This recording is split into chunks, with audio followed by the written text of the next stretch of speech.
Supreme Court ruling on two cases, the first involving Google and Oracle, the second involving Twitter.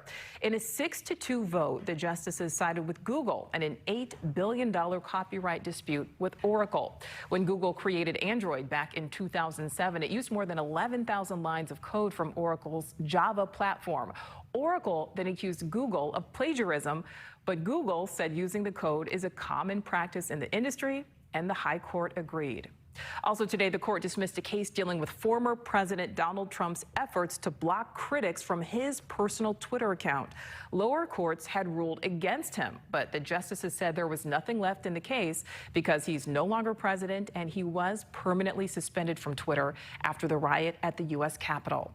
And in other tech headlines, the personal information of more than 500 million users was found on a website used by hackers, including full names, phone numbers, and email addresses. This is Facebook users. The report says the data may be several years old, but raises questions about the information collected by social media and how secure that data is. So joining me now to talk about the significance of today's tech headlines, Burton Kelso. He's the owner and chief tech expert of Integral. That's a computer company based in Kansas City, Missouri. Thank you for being with us tonight. Thank you. Okay, let's start with that big win for Google against Oracle in that copyright dispute case. Tell us the bigger significance here.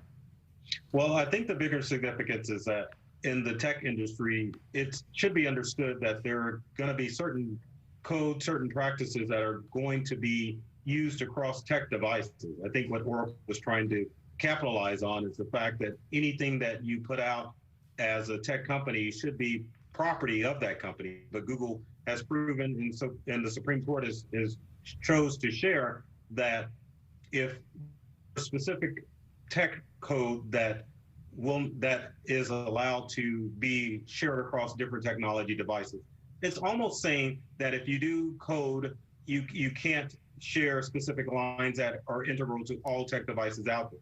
It's an interconnected society, and I think the Supreme Court has definitely shared that. Yeah, that's what it would appear like, definitely interconnected there.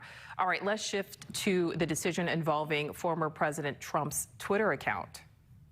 Yes, so I think the big thing with the former president is that he has to understand that Twitter is a privately owned company. So he can't go to the Supreme Court and say, hey, you've got to block people from saying disparaging things on my Twitter account, because it's a privately owned company. So Twitter can set the rules as far as what goes on their platform, and the president doesn't really have any grounds to sue Twitter, and the Supreme Court obviously judged in Twitter's favor. All right, so now just really quickly, let's talk about that major hack discovered over the weekend. 500 million Facebook users, their information posted on a website. That's a lot of people affected. It is. I mean, obviously there's close to 2 billion people on Facebook, but still 500 million is a lot of people. And even though this hack occurred back in 2019, it still shows that big tech companies need to do a better job protecting people's personal data.